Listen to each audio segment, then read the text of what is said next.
الحمد لله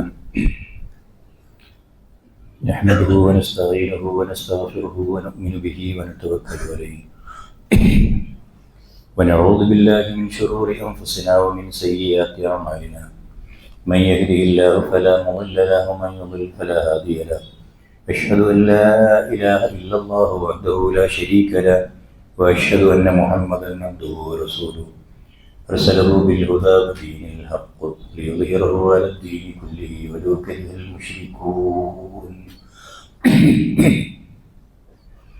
اللهم صل على محمد وعلى آل محمد كما صليت على إبراهيم وعلى آل إبراهيم إنك حميد مجيد اللهم بارك على محمد وعلى آل محمد كما باركت على إبراهيم وعلى آل إبراهيم إنك حميد مجيد أما بعد فإن خير الكلام كلام الله وخير السنن سنن محمد صلى الله عليه وسلم وشر الأمور محدثاتها وكل محدثة بدعة وكل بدعة ضلالة أيها الإخوة والأخوات أوصيكم وإياي أولا بتقوى الله أعوذ بالله السميع العليم من الشيطان الرجيم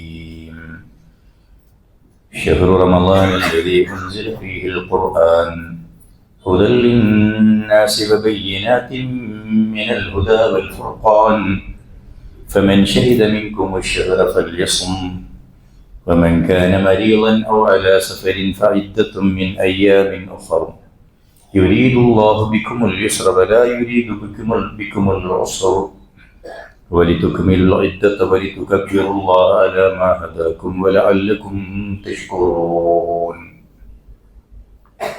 സത്യവിശ്വാസികളെ, വിശ്വാസിനികളെ, അള്ളാഹുവിൻ്റെ നിയമങ്ങളും നിർദ്ദേശങ്ങളും വിധികളും വിലക്കുകളും ജീവിതത്തിൽ കഴിവിൻ്റെ പരമാവധി പാലിക്കണം എന്നെന്നെയും നിങ്ങളെയും ഉപദേശിക്കുകയാണ്. വളരെയേറെ സന്തോഷകരമായ നാളുകളിലൂടെ നമ്മൾ കടന്നു പോകുന്നു. വീട്ടിലും നാട്ടിലുമൊക്കെയും ഇസ്ലാമികമായ ഒരു അന്തരീക്ഷം നേരത്തെ ഉള്ളതിനേക്കാൾ സുന്ദരമായി വന്നുപെട്ട നല്ല ഒരു മുഹൂർത്തം. വീടുകൾ ഇസ്ലാമികമായ അന്തരീക്ഷത്തിലേക്ക് ഏറെക്കുറെ പൂർണ്ണമായി മാറിയ ഒരു കാലഘട്ടം.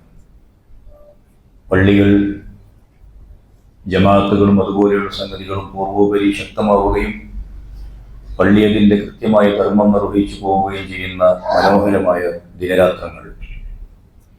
ഒരു വേള സഹാബത്ത് പ്രവാചകനോടൊപ്പം ജീവിച്ച അക്കാലഘട്ടത്തിൽ അവരെങ്ങനെ പെരുമാറിയോ അതിൻ്റെ ഒരു ചെറിയ പതിപ്പായെങ്കിലും നമുക്ക് മാറാനാവുന്ന ഏതാനും ദിനരാത്രങ്ങൾ. പരിശുദ്ധ റമളാൻ നമ്മളെ ആ ഒരു മനോഹരമായ ജീവിതത്തിലേക്ക് വിളിച്ചു കൊണ്ടുപോവുകയാണ്. നോക്കി നിൽക്കെ അത് വളരെ പെട്ടെന്ന് കടന്നു പോകും. അതുകൊണ്ട് തന്നെ ഓരോ സെക്കൻഡുകളും വളരെ നന്നായി ഈമാനോടുകൂടിയും പ്രതിഫലേച്ഛയോടുകൂടിയും നിർവഹിക്കണമെന്ന് വളരെ വിനീതമായി ഞാൻ അപേക്ഷിക്കുകയാണ്. എന്താണ് ഈ മാസത്തിന് ഇത്രമേൽ ശ്രേഷ്ഠതയുണ്ടാവാൻ കാരണം? എന്തുകൊണ്ടാണ് നമ്മൾ ഇങ്ങനെ വളരെ ഉൾപ്പുളകത്തോടുകൂടി ഈ രാവും പകലും ആചരിക്കുന്നത്? ഷഹ്റു റമളാൻ അല്ലദീ ഉൻസില ഫീഹിൽ ഖുർആൻ. ശുദ്ധമായൊരു വേദഗ്രന്ഥത്തിന്റെ അവതരണമാണ് ഇതിന് കാരണമെന്ന് അല്ലാഹു സുബ്ഹാനഹു വ തആല കൃത്യമായി രേഖപ്പെടുത്തുന്നു. ആ ഖുർആൻ അവതരിപ്പിക്കപ്പെട്ട രാവ്, ആ രാവ് വളരെയേറെ പവിത്രമായ ഒരു രാവായി അള്ളാഹു നിശ്ചയിച്ചു. ആ ദിവസത്തെ, ആ മാസത്തെ കാലാകാലങ്ങളിൽ മുസ്ലിമീങ്ങൾ ആഘോഷിക്കണമെന്ന് അല്ലാഹു സുബ്ഹാനഹു വ തആല നിയമമാക്കി. ആ കിതാബ് അവതരിപ്പിക്കപ്പെട്ട പ്രവാചകൻ സല്ലല്ലാഹു അലൈഹി വസല്ലം അമ്പിയാക്കന്മാരുടെ കൂട്ടത്തിൽ ഏറ്റവും ശ്രേഷ്ഠനായ നബിയായി മാറുകയും അഷ്റഫുൽ ഖൽഖായി മാറുകയും ചെയ്തു. അത്രമേൽ പുണ്യമാക്കപ്പെട്ട ഒരു കൃതിയുണ്ട് നമ്മുടെ കയ്യിൽ എന്നത് ആളുകൾ പക്ഷേ റമളാൻ മാസത്തിൽ മാത്രമാണ് ഓർക്കുന്നത്. അതുകൊണ്ട് തന്നെ വിശുദ്ധ റമളാനിലൂടെ കടന്നു പോകുമ്പോൾ ഖുർആനുമായി ബന്ധപ്പെട്ട് നമുക്ക് എന്തൊക്കെ ആലോചിക്കാനുണ്ട് എന്നതിനെ കുറിച്ചുള്ള ചുരുങ്ങിയ ചില സംഗതികൾ സൂചിപ്പിക്കുകയാണ്. എൻ്റെ മുമ്പിലിരിക്കുന്നവരിൽ ഖുർആൻ മനഃപ്പാഠമാക്കിയ ആളുകളുണ്ട്. വിശുദ്ധ ഖുർആൻ അഗാധമായി പഠിച്ച പണ്ഡിതന്മാരുണ്ട്. ഖുർആൻ ക്ലാസ്സുകളിൽ ഇടതടവില്ലാതെ പങ്കെടുക്കുന്ന ആളുകളുണ്ട്. ആ ക്ലാസ് കൈകാര്യം ചെയ്യുന്ന ടീച്ചേഴ്സുണ്ട്. ഖുർആനിന്റെ ഓൺലൈൻ ക്ലാസ്സുകളിൽ സ്ഥിരമായി സജീവ സാന്നിധ്യമാകുന്ന ഒട്ടേറെ സഹോദരീ സഹോദരന്മാരുണ്ട്. ഖുർആൻ പാരായണം ചെയ്യാത്ത ആളുകൾ, ദിനേന പാരായണം ചെയ്യാത്ത ആളുകൾ നമ്മുടെ കൂട്ടത്തിൽ വളരെ കുറവുമായിരിക്കും. ആ നിലക്കൊക്കെയും ഖുർആനുമായി അങ്ങേയറ്റത്തെ ബന്ധമുണ്ട് എന്ന ഒരവസ്ഥയിലാണ് നമ്മൾ മുമ്പോട്ട് പോകുന്നത്. പക്ഷെ ഖുർആനും നമ്മളും തമ്മിലുള്ള ചില നിലപാടുകളിലൊക്കെ ഒരു പുനഃപരിശോധന ആവശ്യമുണ്ട്. ഖുർആനെ നമ്മൾ എങ്ങനെയാണ് കാണുന്നത്? ഖുർആനും നമ്മളുമായിട്ടുള്ള ബന്ധം എങ്ങനെയാണ് ഇനി മുറുകേണ്ടത്? ഖുർആനും നമ്മളും തമ്മിലുള്ള ഖുർആനിനോടുള്ള കടമകൾ നിർവഹിക്കുന്നിടത്ത് നമ്മൾ തോറ്റുപോകുന്നുണ്ടോ എന്നൊക്കെ ആലോചിക്കണം എന്നാണ് എനിക്ക് സൂചിപ്പിക്കാനുള്ളത്. സഹാബത്തിന്റെ ശ്രേഷ്ഠത എന്താണെന്നൊരു ചർച്ചയുണ്ട് പണ്ഡിത ലോകത്ത്. ചിലരൊക്കെ പറഞ്ഞു, അള്ളാഹുവിന്റെ പ്രവാചകനോടൊപ്പം രാവും പകലും കഴിഞ്ഞുകൂടാനും യാത്ര ചെയ്യാനും യുദ്ധങ്ങളിലൊക്കെ പങ്കെടുക്കാനും അവർക്ക് അവസരമുണ്ടായി. അതൊരു വലിയ കാര്യമാണ്, അതാണ് അവരുടെ മഹത്വമെന്ന്. വേറൊരു കൂട്ടർ പറഞ്ഞു, അതല്ല, അള്ളാഹുവിന്റെ പ്രവാചകൻ ഹിജറ പോയപ്പോ ആ ഹിജറക്ക് മുമ്പും പിമ്പും ഒക്കെയായി പ്രവാചകനോടൊപ്പം ഹിജറ പോവാനും മക്കയിലും മദീനയിലുമായി ഒരുപാട് ത്യാഗങ്ങൾ സഹിക്കാനും അവർക്കായി. അതാണെന്ന് മറ്റൊരു കൂട്ടർ. എന്നാൽ വേറൊരു കൂട്ടർ പറഞ്ഞു, ഈസാ നബിയോട് ഹവാരിയൂൻ ആര് എന്ന് ചോദിച്ചപ്പോ ഒരുപാട് അപ്പോസ്തലന്മാരായ ആളുകളുടെ പേര് പറഞ്ഞല്ലോ. അതുപോലെ പ്രവാചകനോടൊപ്പം ചേർന്ന് വന്ന് പ്രവാചകന്റെ ഹവാരിയൂനായി മാറാൻ അവർക്ക് അവസരമുണ്ടായി എന്ന് മറ്റു ചിലർ പറഞ്ഞു. ഇതൊക്കെയും ശരിയാണ്, ഇതെല്ലാം കൂടി ചേർന്നതാണ് സഹാബത്ത്. എന്നാൽ കൃത്യമായി സഹാബത്തിന് വേറിട്ട് നിർത്തുന്നതും അവർക്ക് ശ്രേഷ്ഠത നൽകുന്നതും എന്താണ് എന്ന് ഖുർആനിനെ അങ്ങേയറ്റം സ്നേഹിക്കുന്നു എന്ന് അവകാശപ്പെടുന്ന ഞാനും നിങ്ങളും കൃത്യമായി പഠിക്കേണ്ടതുണ്ട്.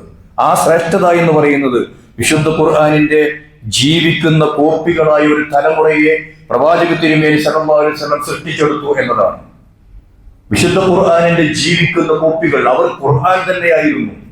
ആ ഖുർആനുമായി ബന്ധപ്പെട്ട നിയമങ്ങളെ അക്ഷരം പ്രതി അനുസരിച്ചുകൊണ്ട് അവർ മുമ്പോട്ട് പോയി. ഖുർആനിന്റെ മൂശയിലിട്ടുകൊണ്ടാണ് അവർ അവരുടെ ചിന്തകളെ വാർത്തെടുത്തത്, അവരുടെ ആശയങ്ങൾ രൂപപ്പെടുത്തിയത്, അവരുടെ നിലപാടുകൾ അവർ കൈക്കൊണ്ടത്. അങ്ങനെയുള്ള ഓരോ സന്ദർഭങ്ങളിലും അവർക്ക് ഓരോ വിഷയത്തിലുമുള്ള കാഴ്ചപ്പാടുകൾ വിശുദ്ധ ഖുർആനിലേക്ക് നോക്കിയായിരുന്നു അവർ തീരുമാനിച്ചിരുന്നത്. നമ്മെ പോലെയല്ല. ആ ഒരു അവസ്ഥയിലേക്ക് നമ്മൾ പോവേണ്ടതുണ്ട്. പടച്ചവനോടുള്ള കടപ്പാടുകളെന്ത്, കടമകളെന്ത് അവർ ഖുർആൻ വായിച്ച് അതിൽ നിന്നാണ് കണ്ടെത്തിയത്.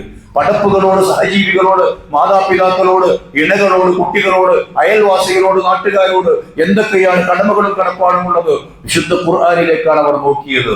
അങ്ങനെ ഖുർആൻ പഠിപ്പിച്ചുകൊണ്ടിരുന്ന മഹാനായ പ്രവാചകന്റെ വാക്കുകളും വിശുദ്ധ ഖുർആനിന്റെ ആയത്തുകളും അത് മാത്രമായി പിന്നീട് അവരുടെ ശ്രദ്ധ. അങ്ങനെ അവരുടെ മനസ്സ് അവർ വിശാലമാക്കി. അവരുടെ ഖുദ്ദുസായ ഒരു മനസ്സ് വിശാലമായി പോയി. പരത്തി പറയേണ്ട ഒരു ഭാഗമാണ് ആ അവർക്കുണ്ടായ ഹൃദയ വിശാലത. അത് മറ്റൊരു വിഷയമാണ്.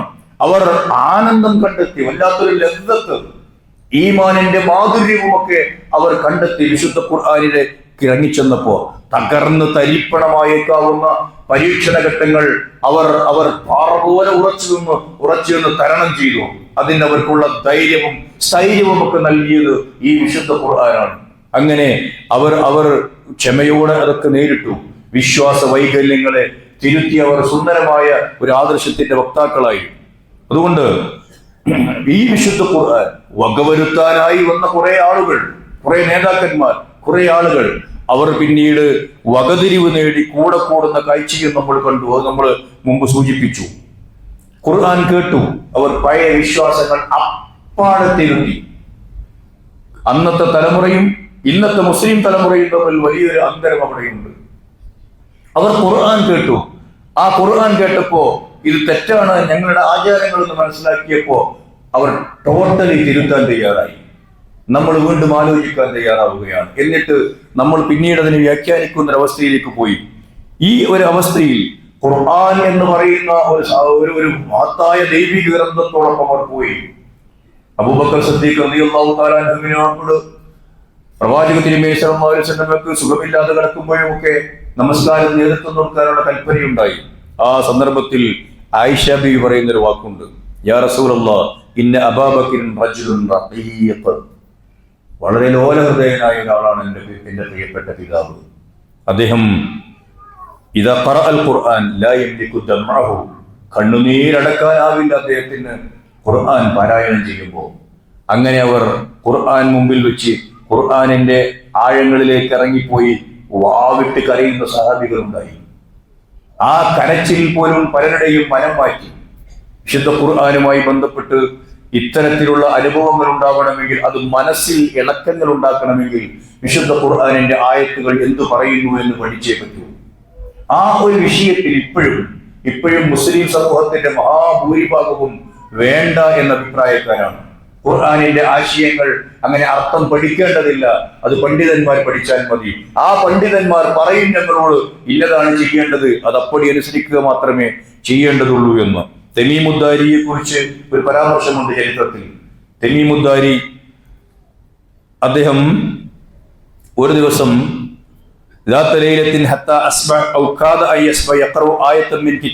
വിശുദ്ധ ഖുർആനിലെ ഒരു ആയത്ത് ഓതിക്കൊണ്ട് നേരം പുലരോളം കഴിച്ചു കൂട്ടുകയാണ്. ഓതുക, എന്നിട്ട് സുജൂദ് ചെയ്യുക, കരയുക, അങ്ങനെയുള്ള ഒരവസ്ഥയിൽ അങ്ങനെ പോയി. ഏതാണ് ആയത്തെന്നറിയോ? അം ഹസിബല്ലദീന യജ്തറഊ السيئات أن نجعلهم كالذين آمنوا وعملوا الصالحات سواء محياهم ومماتهم ساء ما يحكمون. ഇതാണ് ആയത്ത്. ഈ ആയത്ത് നമ്മളും കുറെ പ്രാവശ്യം ഓതി പോയിട്ടുണ്ട്. സൂറത്ത് അൽ ജാസിയയിലാണ് ഈ ആയത്തുള്ളത്. അവർ അതല്ല തിന്മകൾ പ്രവർത്തിച്ചവർ വിചാരിക്കുകയാണോ? ഇതാണ് ആയത്തിന്റെ അർത്ഥം. അവരെ നാം വിശ്വസിക്കുകയും സൽക്കർമ്മങ്ങൾ പ്രവർത്തിക്കുകയും ചെയ്തവരെ പോലെ, അതായത് അഥവാ ഈ രണ്ടു കൂട്ടരുടെയും ജീവിതവും മരണവും തുല്യമായ നിലയിൽ ആക്കുമെന്ന്. വിശ്വസിച്ച് സൽക്കർമ്മങ്ങളൊക്കെ ചെയ്തു പോയ ആളുകളുടെ പരലോക ജീവിതവും അതുപോലെ തന്നെ വിശ്വസിക്കാതെ വളരെ ക്രൂരത കാണിച്ച തോന്യാസികളായ ആളുകളുടെ ജീവിതവും അവരുടെ ഈ ജീവിതവും മരണശേഷമുള്ള ജീവിതവും രണ്ടു കൂട്ടരുടെയും ഒരുപോലെയാകുമെന്നാണോ ഇവർ കരുതുന്നത് എന്ന്. കിങ്കരന്മാരായ ഭരണാധികാരികൾ, ഇസ്ലാമിന്റെ ശത്രുക്കളായ ആളുകൾ, അവർ വിചാരിക്കുന്നത് അല്ലാഹു സുബ്ഹാനഹു വ തആല ഞങ്ങളോട് ഇഷ്ടമുള്ളത് കൊണ്ടാണ് ഞങ്ങൾക്ക് ഈ അധികാരവും പത്രാസും പദവിയും ഒക്കെ നൽകിയത് എന്നാണ്. അതുപോലെ മരിച്ചു എന്നാലും ഞങ്ങൾക്ക് ഈ പദവികളൊക്കെ ഉണ്ടാകുമെന്ന് അവർ അഹങ്കരിക്കുന്നു. അവർ വിചാരിക്കുന്നു. അങ്ങനെ വിചാരിക്കേണ്ടതില്ല എന്നാണ് ആ ആയത്തിന്റെ താല്പര്യം. പക്ഷേ നമ്മുടെ നാട്ടിൽ ഈ ആയത്ത് മരിച്ചുപോയ അള്ളാഹുവിന്റെ ഔലിയാക്കൾ മരിച്ചാലും മരിച്ചില്ലെങ്കിലും ഒരുപോലെയാണ് എന്ന് സമർത്ഥിക്കാൻ വേണ്ടി ഓതുന്ന ഗതികേടിലാണ് ഉള്ളത്. ഇതാണ് ഖുർആൻ മനസ്സിലാക്കുന്നിടത്ത് അന്നത്തെ ആളുകളും ഇന്നത്തെ ആളുകളും തമ്മിലുള്ള വ്യത്യാസം. ഇത് കരയാനുള്ള ഒരു ചിന്തയായിരുന്നു അവിടെ.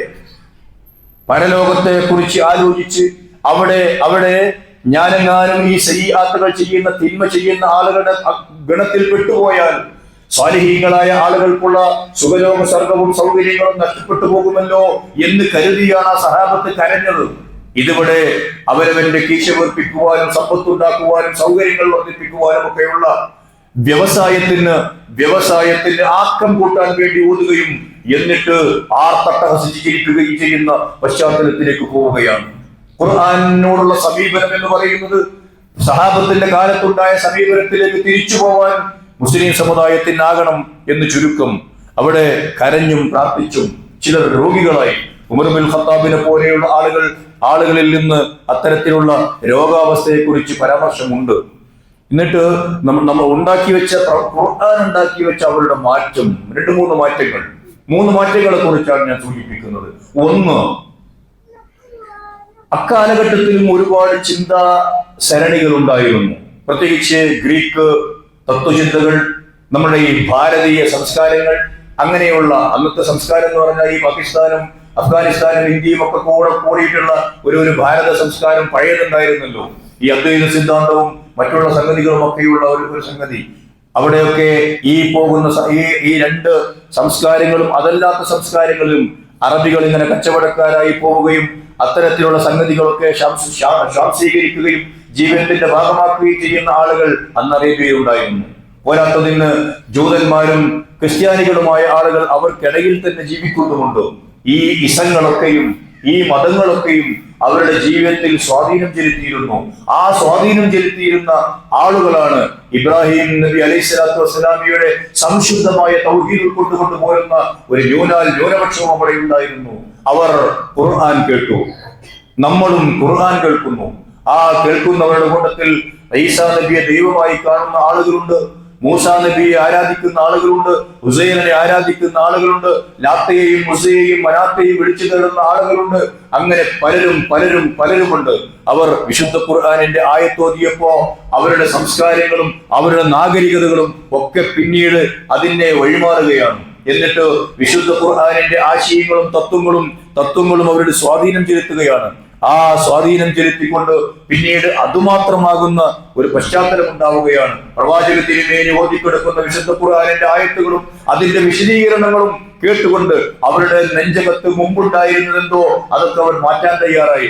അവരുടെ കൈ ഉമർ ബിൻ ഖത്താബ് റളിയല്ലാഹു തആല അൻഹുവിന്റെ കയ്യിൽ ഒരു കഷ്ണം, അന്ന് ഒരു തൗറാത്തിന്റെ ഒരു കഷ്ണം കണ്ടപ്പോ പ്രവാചക തിരുമേനി സല്ലല്ലാഹു അലൈഹി വസല്ലം അതിനെ ആക്ഷേപിക്കുകയാണ്. വല്ലാഹി ലൗ കാന മൂസ ഹയ്യൻ ബൈന അദ്ഹുരിക്കും, നിങ്ങളുടെ ഇടയിൽ ഇപ്പൊ എങ്ങാനും മൂസ അലൈഹി സ്വലാത്തു വസ്സലാം എണീച്ചു വന്നാൽ, ജീവനോടെ വന്നാൽ, മാ ഹല്ലലഹു ഇല്ലാ അൻ യത്തബിഅനി, എന്നെ പിൻപറ്റുക എന്നതല്ലാതെ മൂസ അലൈഹി സ്വലാത്തു വസ്സലാമിനും മറ്റൊരു മാർഗവുമില്ല.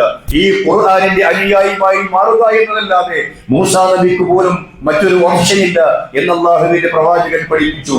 മറ്റുള്ള നേരത്തെ ഉണ്ടായിരുന്ന ഇന്നൊരു പ്രശ്നം എന്താണെന്ന് ചോദിച്ചാൽ, നേരത്തെ ഉണ്ടായിരുന്ന ആചാരങ്ങളും ശീലങ്ങളും വിശുദ്ധ ഖുർആൻ വഴി തൗഹീദ് ഉൾക്കൊണ്ടുകൊണ്ട് മനംമാറ്റമുണ്ടായ ആളുകളുടെ മനസ്സിൽ നിന്നും പറിച്ച് മുഴുവനായി പിഴുത് പുറത്തെറിയാൻ സാധിക്കുന്നില്ല എന്നൊരവസ്ഥ നിലനിൽക്കുന്നുണ്ട്.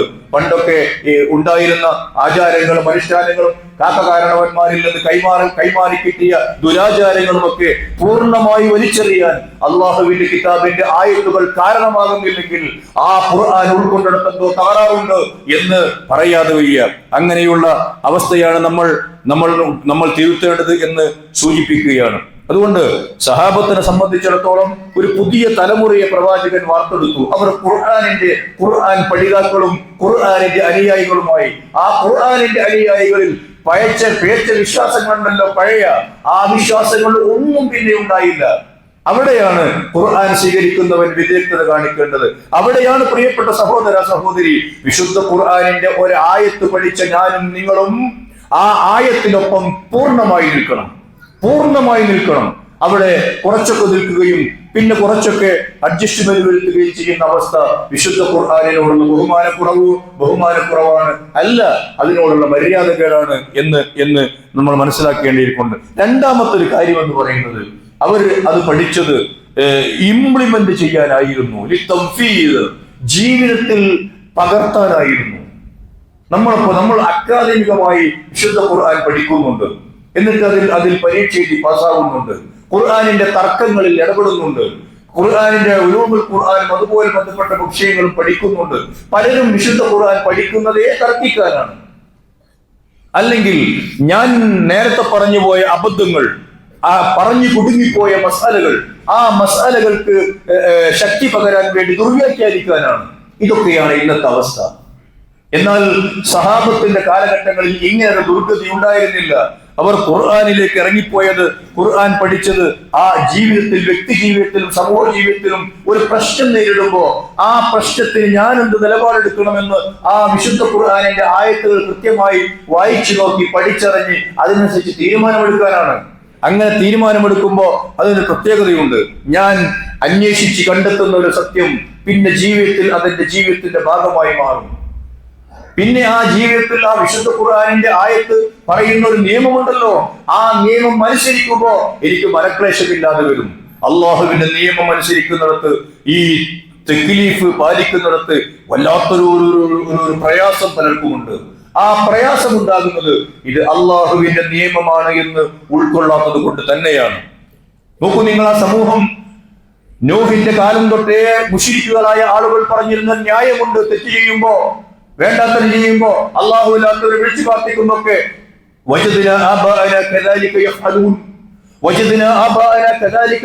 എന്ന ദുർന്യായം വിശുദ്ധ ഖുർആനിന്റെ ആയത്ത് മനസ്സിൽ കയറിയപ്പോ അവർ വലിച്ചെറിഞ്ഞു. ഇപ്പോ നമ്മൾ മറ്റൊരു ന്യായം പറയുന്ന ആളുകളാണ്. എന്നാണ് ഞാനും നിങ്ങളും പറയുന്ന ഈ കാലഘട്ടത്തിൽ മുസ്ലിമീങ്ങൾ പറയുന്നു എന്ന് ഒരായത്തിറങ്ങുകയാണെങ്കിൽ വിശുദ്ധ ഖുർആൻ അല്ലാഹു സുബ്ഹാനഹു വ തആല പറയുക, ഞങ്ങളുടെ കാക്കകാരണവന്മാർ അങ്ങനെയാണ് ചെയ്യുന്നതായി ഞങ്ങൾ കണ്ടത്, അതുകൊണ്ട് ഞങ്ങൾ അവിടെ നിൽക്കൂ. പകരം ഞാൻ മെമ്പർഷിപ്പ് എടുത്ത സംഘടന ഇന്നതാണ് പ്രഖ്യാപിച്ചത്, അതുകൊണ്ട് ഞാൻ അവിടെ നിൽക്കൂ എന്നിടത്താണ് ഇന്നത്തെ സമൂഹമുള്ളത്. ഇതൊരു വലിയ തെറ്റ് തന്നെയാണ്. വിശുദ്ധ ഖുർആൻ പഠിക്കുന്നിടത്ത് ആളുകൾ കാണിക്കുന്ന വലിയൊരു അമാന്തമായി, മര്യാദകേടായി, എന്താ പറയാ, കുറ്റമായി ഇതിനെ കാണാതെ പോയാൽ വലിയ വലിയ വലിയ വില പരലോകത്ത് നമ്മൾ നൽകേണ്ടി വരും. അള്ളാഹുവിന്റെ കിതാബിലാണ് ഇതാണ് ഇതിലെ സത്യം എന്ന് ബോധ്യപ്പെടുന്നിടത്ത് അതിന്റെ കൂടെ നിൽക്കാൻ തയ്യാറാകുന്ന ഒരവസ്ഥയുണ്ടാവണം. വിശുദ്ധ ഖുർആൻ പറഞ്ഞല്ലോ, ഒറ്റ കാര്യമേ നിങ്ങളോട് എനിക്ക് പറയാനുള്ളൂ, ഒരൊറ്റ കാര്യം,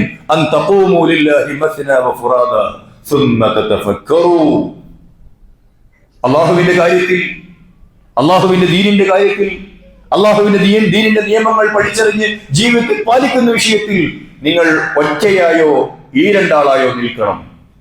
നിങ്ങളുടെ ആൾക്കൂട്ടത്തിൽ നിന്ന്, നിങ്ങൾ ഉച്ചം കൊള്ളുന്ന പ്ലാറ്റ്ഫോമിൽ നിന്ന് മാറി നിൽക്കണം. എന്നിട്ട് നിങ്ങൾ ഒറ്റക്കോ ഈ രണ്ടാളോ ആയി ചിന്തിക്കണം, പഠിക്കണം. ഇത് ഞാൻ നിലകൊള്ളുന്ന നിലപാടുകളെ കുറിച്ച് പഠിക്കണം. ആയത്തുകൾ തട്ടിച്ചു നോക്കണം.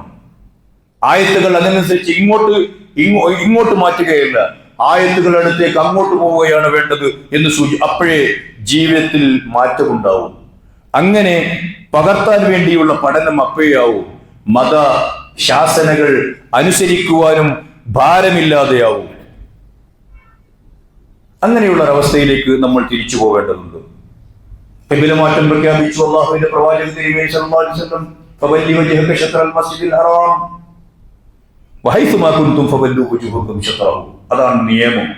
ആ നിയമം വന്നപ്പോ അതവിടെ അങ്ങനെ തന്നെ അവർ ഇംപ്ലിമെന്റ് ചെയ്തു. മസ്ജിദുൽ ഖിബ്ലതൈൻ മുമ്പ് ഞാൻ സൂചിപ്പിച്ചിട്ടുണ്ട്. മസ്ജിദുൽ ഖിബ്ലതൈൻ നമ്മൾ പോയി അവിടെ നിൽക്കുമ്പോ ആ മസ്ജിദുൽ ഖിബ്ലതൈനിൽ നമ്മൾ രണ്ട് മിഹ്റാബുകൾ കാണുന്നു. ഒന്ന് ഇപ്പോഴുള്ളത്, ഒന്ന് പഴയത്. ആ പള്ളിക്ക് ആ പേര് കിട്ടാൻ കാരണം ഒരു നമസ്കാരത്തിൽ പുറമെ നിന്ന് കേൾക്കുന്ന ഒരു ആഹ്വാനം നമസ്കരിച്ചു കൊണ്ടിരിക്കെ പ്രവാചക തിരുമേനി സല്ലല്ലാഹു അലൈഹി വസല്ലമക്ക് നിയമം വന്നിട്ടുണ്ട്. ബൈത്തുൽ മുഖദ്ദസ് അല്ല, ഇനി കഅബാലയത്തിലേക്ക് തിരിയണം. ആ നമസ്കാരം മുറിക്കാതെ അവർ ആ നിയമം അങ്ങനെ തന്നെ അനുസരിക്കുകയാണ്. അതിനെക്കുറിച്ച് അവർ ആലോചിക്കുവാനോ ചിന്തിക്കുവാനോ മസ്ജിദുൽ നബവിയിലേക്ക് ആളയച്ച് പിന്നീട് കൃത്യത വരുത്തുവാനോ മെനക്കെടുന്നതിന് മുമ്പ് അള്ളാഹുവിന്റെ പ്രവാചകന്റെ വഹി ലഭിച്ചതാണിത് എന്ന് കൃത്യമായി ബോധ്യപ്പെട്ടപ്പോ ആ നമസ്കാരത്തിൽ അങ്ങനെ തന്നെ അനുസരിക്കുന്ന പശ്ചാത്തലമുണ്ടായി.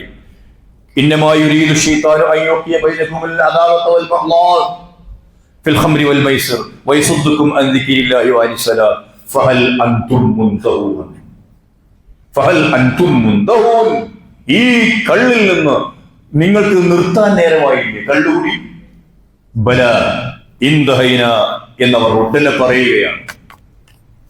ഉണ്ടാക്കി വെച്ചത് തീരട്ടെ, അല്ലെങ്കിൽ ഞങ്ങളുടെ കച്ചവടം നഷ്ടപ്പെടും, അങ്ങനൊന്നും പറയുന്നില്ല. സഹോദരിമാരെ, തട്ടമയിക്കുന്ന തിരക്ക്, തട്ടം സ്വയം വലിച്ചെറിയുന്ന അവസ്ഥയിൽ നാണം മറക്കാൻ നാണിക്കുന്ന പുതിയ തലമുറ വരുന്ന കാലഘട്ടത്തിൽ വിശുദ്ധ ഖുർആനിന്റെ ആളുകൾ, സഹോദരിമാർ, ഈ ആയത്തിന്റെ വിശദീകരണം പരിശോധിക്കുക. പ്രവാചകൻ ആയത്തിറങ്ങി, ശിരോവസ്ത്രങ്ങൾ നിങ്ങൾ മാറിലൂടെ താഴ്ത്തിയിടണം. ടെക്സ്റ്റൈൽസിൽ പോയി പുതിയ ഉടയാടുകൾ വാങ്ങാൻ അവർക്ക് അങ്ങനെ ടെക്സ്റ്റൈൽസ് സംഗതികളൊന്നുമില്ല. ഉണ്ട് എന്ന് സങ്കല്പിച്ചു നോക്കൂ. അവരതിന് കാത്തിരുന്നില്ല. അവർ ഉണ്ടായിരുന്ന ശിരോവസ്ത്രത്തിന്റെ പിൻഭാഗത്ത് നിന്ന് ആവശ്യമില്ലാത്ത സംഘടനയിൽ നിന്ന് വെട്ടിയിട്ട് കീറിയെടുത്തിട്ട് മുള്ളുകൾ കൊണ്ട് അത് മുൻഭാഗത്ത് തുന്നിച്ചേർത്ത് അവർ ആ നിയമം പാലിച്ചു. നിങ്ങളുടെ മാരടങ്ങൾ തുറന്നിടരുത് എന്ന നിയമം പാലിച്ചു. മാരടത്തിലെ അവയവങ്ങൾ മറ്റുള്ളവർക്ക് നേരിച്ച് കാണാവുന്ന പശ്ചാത്തലത്തിലുള്ള ഉടുപ്പല്ല ധരിക്കേണ്ടത്, അതിന്റെ മേൽ എത്ര എണ്ണം നിങ്ങൾ ഇട്ടാലും എന്ന നിയമം അവർ പാലിച്ചു. ഈ നിയമം പാലിക്കുന്നിടത്ത് അവർ അമാന്തം കാണിച്ചില്ല. വ്യക്തിപരമായി എതിരായി എന്നിട്ട് കൂടി അള്ളാഹുവിന്റെ നിയമങ്ങൾ സഹാബത്ത് അനുസരിച്ചു. നോക്കൂ നിങ്ങൾ, ആയിഷ ബീവിക്കെതിരിൽ ഒരു ഹദീസ് ഡിസ്പുണ്ടായല്ലോ. ദുരാരോപണം. മുനാഫിക്കുകൾ മെനഞ്ഞുണ്ടാക്കി ശത്രുക്കൾ പടർത്തിവിട്ട ആ ദുരാരോപണത്തിൽ ചിലരൊക്കെ പങ്കാളികളായി ആയിപ്പോയ ഒരു സംശയം ഉണ്ടായി. അബൂബക്കർ സിദ്ദീഖ് സഹായിച്ചു കൊണ്ടിരുന്ന കുടുംബക്കാരനായ ഒരു വ്യക്തി ഉസാസക്ക് ഞാനിനി ഒന്നും നൽകില്ല എന്ന് അബൂബക്കർ സിദ്ദീഖ് ദേഷ്യം കൊണ്ട് പറഞ്ഞുപോയി. അള്ളാഹുവിന്റെ കിതാബിൽ ആയത്തിറങ്ങി, വലാ യഅ്തലി ഉലുൽ ഫളി മിൻകും വസാഅതി അയ്യൂതു ഉലുൽ ഖുർബ വൽ മസാകീന വൽ മുഹാജിരീന ഫീ സബീലില്ലാഹ് വൽയഅഫു വൽയസ്ഫഹു അലാ തുഹിബ്ബൂന അൻ യഗ്ഫിറല്ലാഹു ലക്കും വല്ലാഹു ഗഫൂറുർ റഹീം. നിങ്ങൾക്ക് അള്ളാഹു നിങ്ങളുടെ പാപങ്ങൾ പുറത്തു തരണം എന്ന് നിങ്ങൾ ആഗ്രഹിക്കുന്നില്ലേ? അതുകൊണ്ട് അങ്ങനെ നിങ്ങൾ ആഗ്രഹിക്കുന്നുവെങ്കിൽ നിങ്ങളോടൊപ്പം ജീവിക്കുന്ന സഹജീവികളുണ്ടല്ലോ, മനുഷ്യന്മാർ, നിങ്ങളുടെ കുടുംബക്കാർ, നിങ്ങളുടെ ബന്ധുക്കൾ, നിങ്ങൾ വിട്ടുവീഴ്ച ചെയ്തു കൊടുക്കേണ്ട ആളുകൾ, അവർക്ക് നിങ്ങൾ വിട്ടുവീഴ്ച ചെയ്തു കൊടുക്കുകയും മാപ്പാക്കി കൊടുക്കുകയും ചെയ്യുകയാണ് വേണ്ടത്. അബൂബക്കർ സിദ്ദീഖ് റളിയല്ലാഹു തആല അൻഹു അദ്ദേഹത്തിന്റെ നിലപാട് ഉടൻ മാറ്റി. ഉമർ ഇബ്നുൽ ഖത്താബ് റളിയല്ലാഹു തആല അൻഹുവിന്റെ അടുത്ത് അൽ ഹർറ ബിൻ ഖൈസും അദ്ദേഹത്തിന്റെ പിതൃവിനും കൂടി ചെല്ലുകയാണ്. എന്നിട്ട് അദ്ദേഹത്തിന്റെ ചില സംഗതികളുടെ വീതപ്പൊക്കലുകളിൽ അതിർത്തി രേഖപ്പെടുത്തുകയും ഉമർ ഇബ്നുൽ ഖത്താബ് റളിയല്ലാഹു തആല അൻഹു അതിന്റെ പ്രതികാരത്തിന് ഒരുങ്ങുകയും ചെയ്തപ്പോൾ ആയത്തോതി കൊടുത്തു ഖുദിൽ അഫ് വഅ്മുർ ബിൽ ഉർഫ് വഅറിൽ അനിൽ ജാഹിലീൻ. ഇയാൾ ആ ജാഹിലികൾപ്പെട്ട ആളാണ് ഉമർ, അതുകൊണ്ട് നടപടിയെടുക്കാൻ പാടില്ല. ഉമർ ഇബ്നുൽ ഖത്താബ് പിന്മാറുന്നു. അങ്ങനെയുള്ള ഒരു അവസ്ഥയിലേക്ക് അവനവനെതിരിലാണെങ്കിലും അവനവന്റെ ആൾക്കൂട്ടത്തിനെതിരിലാണെങ്കിലും അവനവന്റെ സംഘങ്ങൾക്കെതിരിലാണെങ്കിൽ പോലും അള്ളാഹുവിന്റെ കിതാബിനോടൊപ്പം നിൽക്കുവാനുള്ള ആർജവം നമ്മൾ കാണിക്കണം എന്നാണ് സൂചിപ്പിക്കാനുള്ളത്. ഖുർആനിന്റെ ആയത്തുകൾ തങ്ങൾ അംഗീകരിക്കാൻ കാരണം ഇത് നമ്മളോടാണ് സംസാരിക്കുന്നത്. എന്തുകൊണ്ടാണ്? അതുകൊണ്ട് നമ്മളെ സംബന്ധിച്ചിടത്തോളം ഈ ഒരു അവസ്ഥയിൽ നമ്മളുടെ സമൂഹത്തിൽ ഇപ്പോഴുള്ളത് എന്താണെന്ന് അറിയുന്നത്, വിശുദ്ധ ഖുർആൻ അംഗീകരിക്കുന്നില്ലെന്ന് മാത്രമല്ല, വിശുദ്ധ ഖുർആൻ അംഗീകരിച്ചുകൊണ്ട് ജീവിക്കുന്ന ആളുകളെ വിശുദ്ധ ഖുർആന്റെ ഖുർആനിന്റെ ആയത്തും അള്ളാഹുവിന്റെ പ്രവാചകന്റെ ഹദീസും സ്വീകരിച്ച് മുമ്പോട്ട് പോവുകയും അവരെ കളിയാക്കുകയാണ്. ദീനിന്റെ ഉസൂലുകളോടൊപ്പം നിൽക്കുന്ന ഒരു ടീമിനെ വ്യക്തമായി കളിയാക്കുകയാണ്. നിങ്ങൾ കാണുന്നില്ലേ കളിയാക്കലുകൾ? ഇതിനർത്ഥം എന്താണ്? അള്ളാഹുവിന്റെ കിതാബിൽ ഇന്ന കാര്യങ്ങൾ ഇങ്ങനെയാണ് പറഞ്ഞത്, അതുകൊണ്ടാണ് ഈ നിലപാട് എന്ന് മനസ്സിലാക്കുന്നതിന് പകരം ഞങ്ങൾക്ക് അതിഷ്ടമല്ല, ഞങ്ങൾ ഇങ്ങനെയാണ് പറയുന്നത് എന്നിട്ട് ഈ അള്ളാഹുവിന്റെ ദീൻ കൃത്യമായി ആചരിക്കുന്ന ആളുകളെ കളിയാക്കുന്നു. ആ കളിയാക്കാൻ കിട്ടുന്ന മുഴുവൻ മേഖലകളിലും ഇങ്ങനെ കളിയാക്കുന്ന ആളുകൾക്ക് പരലോകത്തിലൊന്നും വിശ്വാസം ഉണ്ടാവാതിരിക്കുമോ? ഉണ്ടെന്നാണ് പറയുന്നത്. പക്ഷേ പരിശോധിക്കേണ്ടതുണ്ട്. അള്ളാഹുവിന്റെ കിതാബിനെ കുറിച്ച് ഒരായത്തിനെങ്കിലും കളിയാക്കുന്ന ആളുകളെ സംബന്ധിച്ചിടത്തോളം പരലോകത്ത് അവർ വളരെ ബുദ്ധിമുട്ടാകും എന്നത് ഉറപ്പാണല്ലോ. അതുകൊണ്ട് വിശുദ്ധ ഖുർആൻ നിങ്ങൾ അമാനി മൗലവിയുടെ തഫ്സീറുകൾ വായിക്കുന്നവരാണ് നമ്മളൊക്കെ. പതിറ്റാണ്ടുകളുടെ പ്രയത്നമാണത്, ഒരാളുടേതല്ല, ഒരു കൂട്ടം പണ്ഡിതന്മാരുടെ പതിറ്റാണ്ടുകളുടെ പ്രയത്നമാണത്. എന്തിനാണ് അത്രമേൽ സൂക്ഷ്മത വിഷയത്തിലെടുത്തത്? അവരെടുത്ത നിലപാട് അള്ളാഹുവിന്റെ വിശുദ്ധ ഖുർആനിന്റെ ആയത്തുകൾക്ക് അർത്ഥം പറയുമ്പോ അത് രേഖപ്പെടുത്തി വെക്കുമ്പോ മുൻകാല സലഫുസാലികളായ മുഫസ്സിറുകൾ എന്ത് പറഞ്ഞിരുന്നു എന്നൊക്കെ എഴുതാനാണ് അത്രയും പേജുകളുടെ മഹാഭൂരിപക്ഷം ഉപയോഗിച്ചത്. എന്തുകൊണ്ട്? അള്ളാഹുവിന്റെ വിശുദ്ധ ഖുർആൻ ആളുകളോട് പറഞ്ഞു കൊടുക്കുമ്പോൾ ലവലേശം തെറ്റിപ്പോവാതിരിക്കാനുള്ള സൂക്ഷ്മത, ആ സൂക്ഷ്മതയും കളിയാക്കുകയാണ്. എന്നിട്ട് നാളിൽ വരെ എഴുതി വെച്ച ആയത്തുകളുടെ അർത്ഥവും മാറ്റി എഴുതുന്ന കാലഘട്ടത്തിൽ നമ്മൾ ജീവിക്കുന്നു. വിശുദ്ധ ഖുർആനും നമ്മളും തമ്മിലുള്ള നിലപാട് വെറും തൊള്ള കൊണ്ട് പറയലാവരുത് എന്നാണ് എനിക്ക് സൂചിപ്പിക്കാറുള്ളത്. അത് കൃത്യമായ ഒരു നിലപാടുണ്ടാവണം, സ്നേഹമുണ്ടാകണം. ഖുർആനാണ് പറഞ്ഞത് എങ്കിൽ അതിനോടൊപ്പം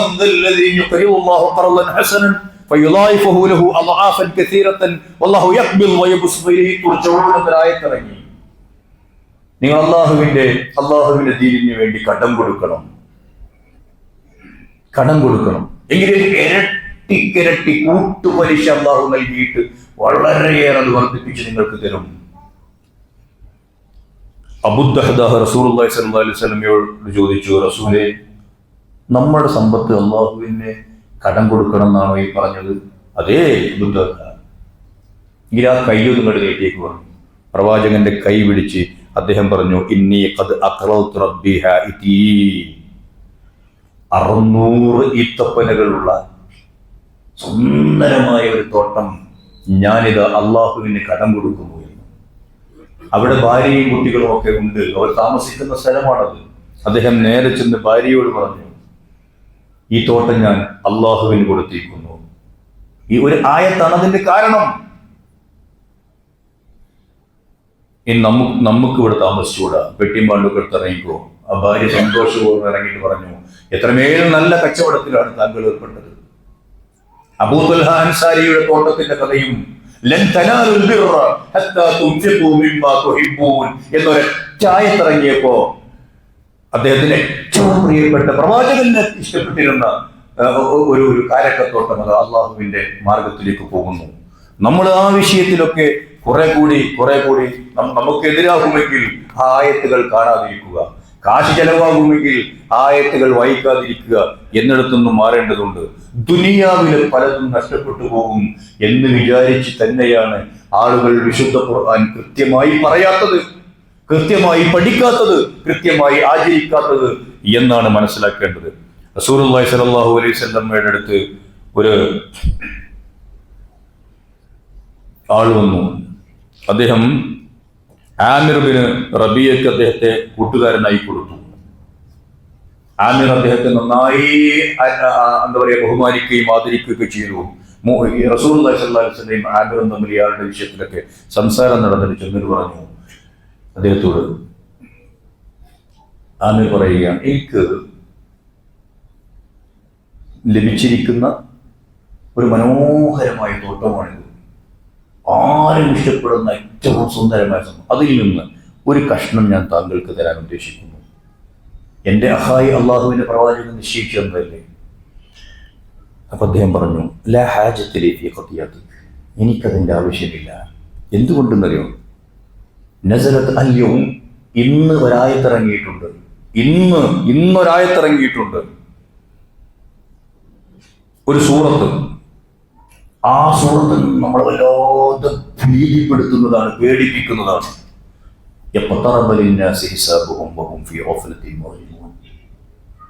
ഇതാണ് ആ സൂറത്തിന്റെ തുടക്കം. ആളുകളുടെ വിചാരണ എന്ന് പറയുന്നത് വളരെ അടുത്തെത്തിയിരിക്കുന്നു. പക്ഷേ അവർ വല്ലാത്തൊരു വഫ്ലത്തിലാണ്, അവർ തിരിഞ്ഞു കളയുകയാണ്. അള്ളാഹുവിന്റെ വിചാരണയെ കുറിച്ചൊന്നും മനസ്സിലാക്കാത്ത രൂപത്തിൽ ഈ ഒരൊറ്റ ആയത്തെ എനിക്കൊന്നും വേണ്ട, ദുനിയാവ് വാരിക്കൂട്ടാനും അതിന്മേൽ പിടിച്ചു കിടക്കാനുമുള്ള ത്വരയെ വിശുദ്ധ ഖുർആൻ തച്ചു കൊന്നു. ആ കാലഘട്ടത്തിൽ ദുനിയാവ് തീരെ വേണ്ടെന്ന ഗ്രന്ഥം പറഞ്ഞില്ല. പക്ഷേ ദുനിയാവിൽ നിങ്ങൾ ചെലവഴിക്കണമെന്ന് കൃത്യമായി പറഞ്ഞു. അങ്ങനെ പറയുന്ന ഓരോ സംഗതികളും വിശുദ്ധ ഖുർആനുമായി ബന്ധപ്പെട്ട് ഒരുപാട് കാര്യങ്ങൾ നമ്മൾ പഠിക്കേണ്ടതുണ്ട്. അത് നന്നായി പഠിച്ചറിയുകയും ജീവിതത്തിൽ പ്രവർത്തിക്കുകയും ചെയ്യുന്ന നല്ലവരിൽ അള്ളാഹു നമ്മെ ഉൾപ്പെടുത്തി അനുഗ്രഹിക്കുമാറാകട്ടെ.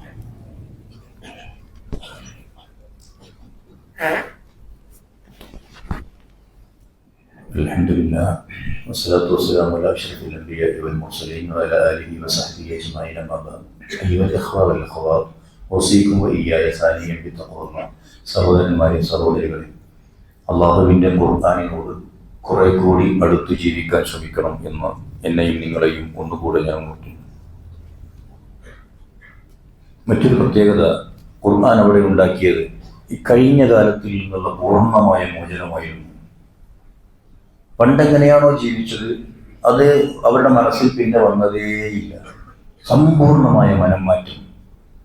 ഞങ്ങൾ ഇങ്ങനെയൊക്കെ ആയിരുന്നു എന്ന് പിന്നെ അവർ ഓർക്കുന്നേയില്ല. അള്ളാഹുവിന്റെ പ്രവാചക തിരുമേനി മാനസികമായൊരു മാറ്റമാണ് ഉണ്ടാക്കിയത്. ഇപ്പൊ അവർ ബിംബാരാധകരായിരുന്നു. ലാത്തയും മുസയും അനാത്തയും ആരാധിച്ചിരുന്ന, ഹുബലിനെയും ഒക്കെ ആരാധിച്ചിരുന്ന ആളുകളായിരുന്നു. മക്കം ഫതഹിന്റെ അന്ന് റസൂലുള്ളാഹി സ്വല്ലല്ലാഹു അലൈഹി വസല്ലം വരുമ്പോൾ 300 ചില്ലാനം വിഗ്രഹങ്ങൾ കഅബാലയത്തിന്റെ അകത്തുണ്ട്. പ്രവാചകൻ അതൊക്കെ തട്ടി ഉടച്ച് തകർത്ത് തരിപ്പണമാക്കാൻ തീരുമാനിക്കുന്നു. അങ്ങനെ തീരുമാനിച്ച് ആളുകളെ ഏൽപ്പിക്കുന്നു. ഈ ഏൽപ്പിക്കുമ്പോൾ നമ്മൾ പഠിക്കേണ്ട ഒരു വിഷയം, ഇതിൽ പ്രധാനപ്പെട്ട ലാത്തയും മനാത്തയും ഉസ്സയും ഒക്കെ തകർക്കപ്പെടുന്നത് ആരുടെ കൈകൊണ്ടാണെന്ന് നോക്കണം. റസൂലുള്ളാഹി സ്വല്ലല്ലാഹു അലൈഹി വസല്ലം ഒരു കാലഘട്ടത്തിൽ അതിന്റെ ആവേശ കമ്മിറ്റിയുടെ പ്രസിഡന്റ് ആയിരുന്ന ആളുകളെയാണ് പ്രവാചക തിരുമേനിയെ തകർക്കാൻ ഏൽപ്പിച്ചത്. 2-3 കാര്യങ്ങൾ പ്രവാചകൻ അതിൽ ചെയ്തു. ഇപ്പൊ മനാത്ത തകർത്തത് നസീബ് സാദ് ബിൻ സയ്യിദ് അൽ അശ്അരി റളിയല്ലാഹു തആല അൻഹു. എന്തായാലും കാരണം എന്നറിയോ? അത് ഖാലിദ് ബിൻ വലീദിനെ കൊണ്ടോ അംർ ബിൻ ആസിനെ കൊണ്ടോ ഒന്നും ചെയ്യിച്ചില്ല. കാരണം മനാത്ത എന്ന് പറയുന്നത് ഔസിന്റെയും ഖസറജിന്റെയും ഒരു വല്ലാത്ത അവർ വല്ലാതെ ബഹുമാനിക്കുന്ന അവരുടേതാണത്. അക്കൂട്ടത്തിൽ നിന്നൊരാളെ തന്നെ അള്ളാഹുവിന്റെ പ്രവാചകനെ നിയോഗിച്ചു. ആ കൂട്ടത്തിൽ അതിന്റെ ഓരം പറ്റി ജീവിച്ചിരുന്ന ആളുകളുടെ കൂട്ടത്തിൽ നിന്നൊരാൾ അതിനെ തകർത്തു. ഖുറൈശികൾ ഊറ്റത്തോടു കൂടി കണ്ടിരുന്ന ഒരു സാധനമാണ് ഉസ്സയെ തകർക്കാൻ അതേ കൂട്ടത്തിൽ നിന്നുള്ള ഖാലിദ് ബിൻ വലീദ് റളിയല്ലാഹു തആല അൻഹുവിനെയാണ് പ്രവാചകൻ ഏൽപ്പിച്ചത്. ഖാലിദ് ബിൻ വലീദിന്റെ കൈകൾ കൊണ്ട് ഉസ്സ തകർക്കപ്പെടുന്നു. മനസ്സിൽ നിന്ന് അത്തരം ബിംബങ്ങളെ ആദ്യം തച്ചുടച്ച് തകർത്ത് പുറത്തിട്ടതിന് ശേഷം അതേ കരങ്ങളെ കൊണ്ട് അതിനെ തകർക്കുന്ന അവസ്ഥയിലേക്ക് കൊണ്ടുപോവുകയാണ്. ഇതാണ് ഖുർആൻ ഉണ്ടാക്കേണ്ട മാറ്റം. ആരാണോ അതിന്റെ ആളുകൾ, അവർ ടോട്ടലി മാറിയിട്ട് അവർ തന്നെ പിന്നീട് അതിനെ നീക്കം ചെയ്യുന്ന പശ്ചാത്തലം എളുപ്പമാണ്. അതിനാണ് അള്ളാഹുവിന്റെ പ്രവാചകൻ ഇത്രയും കാലം മക്കയിൽ കഅബാലയത്തിൽ ആ സംഗതികൾ ഉണ്ടായിട്ടും അതിന്റെ മുമ്പിൽ പോയി നമസ്കരിച്ചതും ഒക്കെ ചെയ്തത്. കഅബാലയത്തിൽ വിഗ്രഹങ്ങൾ ഉണ്ടായിരിക്കും തന്നെ ഈ ഒരു കാലതാമസം, ഈ ഒരു മാനസിക മാറ്റത്തിന് പ്രവാചകൻ കാത്തിരുന്നു. അതുപോലെ തന്നെ ലാത്തയെ തകർക്കുന്നത് അബൂ സുഫിയാൻ മുഗീറത്ത് ബിൻ ശുഅബയും രണ്ടാളെയാണ് പറയുന്നത്. അബൂ സുഫിയാൻ ആരായാലും നിങ്ങൾക്കറിയാം, അതുപോലെ തന്നെ ഖാലിദ് ബിൻ വലീദ് ആരായാലും നിങ്ങൾക്കറിയാം. ഈ ഒരു അവസ്ഥയിൽ മാനസികമായി മാറുകയും പഴയതിന്റെ അങ്ങേയറ്റത്തെ എതിരാളികളായി മാറുകയും ചെയ്യുന്ന ഒരു കാഴ്ച ഇന്ന് കാണുന്നുണ്ട് വിരളമായി. പക്ഷേ മഹാഭൂരിഭാഗവും കാണുന്നത് പഴയതിന്റെ ഒരു അടിവേര് അവിടെ മനസ്സിൽ തന്നെ കിടക്കുന്ന രൂപത്തിലാണ്. അള്ളാഹുവിന്റെ പ്രവാചക തിരുമേനി സല്ലല്ലാഹു അലൈഹി വസല്ലം വീണ്ടും മനസ്സിലേക്ക് ഇത്തരത്തിലുള്ള ശിർക്കുകൾ കടന്നു കയറാതിരിക്കുവാനുള്ള നിതാന്തമായ ജാഗ്രത കാണിച്ചിരുന്നു. പ്രവാചക തിരുമേനി സല്ലല്ലാഹു അലൈഹി വസല്ലം ഈ ടീമിനെ വളർത്തിക്കൊണ്ടുവന്നത് അങ്ങനെയാണ്. അതുകൊണ്ട് തന്നെയാണ് പ്രവാചക തിരുമേനി സല്ലല്ലാഹു അലൈഹി വസല്ലമയുടെ ഈ ഒരു യുദ്ധത്തിന് വേണ്ടിയുള്ള ഹുനൈനിലേക്കുള്ള യാത്രയിൽ അവസാന കാലഘട്ടത്തിൽ ഹുനൈനിലേക്ക് പോകുമ്പോൾ സഹാബത്തിന്റെ കൂട്ടത്തിൽ നിന്ന് തന്നെ ചില ആളുകൾ ദാത്തു അൻവാത്ത് എന്ന് പറയുന്ന മരത്തിൽ ശത്രുപക്ഷം വാളുകൾ കൊളുത്തി ബർക്കത്തിന് വേണ്ടി വാളുകൾ കൊളുത്തി എടുക്കുന്ന കാഴ്ച കണ്ട് പ്രവാചകനോട് ആവശ്യപ്പെട്ടത് പ്രവാചകരെ അവർക്കതുപോലെ ബർക്കത്തെടുക്കുവാൻ, അഭൗതികമായ മാർഗത്തിൽ എന്തോ ഒരു പുണ്യം ലഭിക്കുവാൻ അവർ ആഗ്രഹിക്കുന്ന ഒരു മരമുള്ള പോലെ ഞങ്ങൾക്കും വേണമത്. പ്രവാചകന്റെ ശബ്ദമിടറി, കണ്ണുകൾ ചുവന്നു, മുഖം വിവർണമായി പ്രവാചക തിരുമേനി സല്ലല്ലാഹു അലൈഹി വസല്ലം സുബ്ഹാനല്ലാഹ് ഹാദാ കമാ ഖാല ഖൗമു മൂസയുടെ ഖൗമ് ചോദിച്ച അതേ ചോദ്യം നിങ്ങളും ചോദിക്കുന്നു. ഇജ്അൽ ലനാ ഇലാഹൻ കമാ ലഹും ആലിഹ എന്നാണ് അവർ ചോദിച്ചത്. അതേ ചോദ്യമാണത്. വല്ലദീ നഫ്സി ബിയദിഹി ലതർകബുന്ന സുന്നത മൻ കാന ഖബ്ലകും, നിങ്ങളുടെ മുമ്പ് കഴിഞ്ഞുപോയ സമുദായം ഏതൊക്കെ ഊടുവഴികളിലൂടെ നടന്നുപോയോ ആ വഴികളിലൂടെയൊക്കെയും നിങ്ങളും പിൽക്കാലത്ത് നടന്നു പോകും. അവരുടെ ദുരാചാരങ്ങളിലേക്ക് ഈ മുവഹിദുകളായ ടീമിൽ നിന്ന് ആളുകൾ തെറിച്ചു പോകുന്ന പശ്ചാത്തലം ഉണ്ടാകും. വിശുദ്ധ ഖുർആനിന്റെ ആയത്തുകൾക്കൊപ്പം നിന്നുകൊണ്ട് ലാ ഇലാഹ ഇല്ലല്ലാഹ് എന്ന പ്ലാറ്റ്ഫോമിൽ തന്നെയാണ് ഞാൻ നിലകൊള്ളുന്നത് എന്ന ഒരു വിചിന്തനം നടത്താൻ നമ്മൾ ഓരോരുത്തരും തയ്യാറാവണം. ഇബ്ലീസ് ഓരോരുത്തർക്കും അവരവർ നിൽക്കുന്ന സ്ഥലത്തെ കുറിച്ച്, ചെയ്യുന്ന ചെയ്തികളെ കുറിച്ച് അലങ്കൃതമായി തോന്നിപ്പിച്ചു കൊടുക്കുമെന്ന് വിശുദ്ധ ഖുർആൻ പറഞ്ഞതാണ്. ഇബ്ലീസും അതാണ് അള്ളാഹുവിനോട് അത്രേ പറഞ്ഞിട്ടുള്ളൂ. ഞാൻ അവർ ചെയ്യുന്ന പ്രവർത്തനങ്ങൾ അലങ്കൃതമായി അവർക്ക് തോന്നിച്ചു കൊടുക്കും. അവർ അതിൽ ഊറ്റം കൊള്ളും. ഞങ്ങളാണ് ശരി, ഞങ്ങൾ മാത്രമാണ് ശരി എന്നവർ പറഞ്ഞുകൊണ്ടേയിരിക്കും. അപ്പോഴും ഞങ്ങൾ ശരിയിൽ തന്നെയാണോ എന്ന് ആലോചിക്കേണ്ട ബാധ്യത ഓരോ ഞങ്ങളുടെ കൂട്ടത്തിലുമുണ്ട് എന്നത് മറന്നു പോകാതിരിക്കണം എന്നാണ് ഞാൻ സൂചിപ്പിക്കുന്നത്. അല്ലാഹു സുബ്ഹാനഹു വ തആല അങ്ങനെ അള്ളാഹുവിന്റെ കിതാബുമായി കൂടുതൽ ബന്ധം പുലർത്തിക്കൊണ്ട് ജീവിക്കുന്ന നല്ല വിശ്വാസികളായി മാറുവാൻ നമ്മെ ഓരോരുത്തരെയും നാമുമായി ബന്ധപ്പെട്ട് ജീവിക്കുന്ന ആളുകളെയും തുണക്കുമാറാവട്ടെ. 2-3 കാര്യങ്ങൾ ഇന്ന് ഉണർത്താറുണ്ട്. ഒന്ന്, ഇന്ന് നമ്മുടെ പള്ളിയുടെ കലക്ഷനാണ്. ആ കലക്ഷൻ ചെലവുകൾ ഏറി വരികയാണ്. അതിനനുസരിച്ച് അതിനെ ക്രമീകരിക്കണം എന്ന് സൂചിപ്പിക്കുകയാണ്.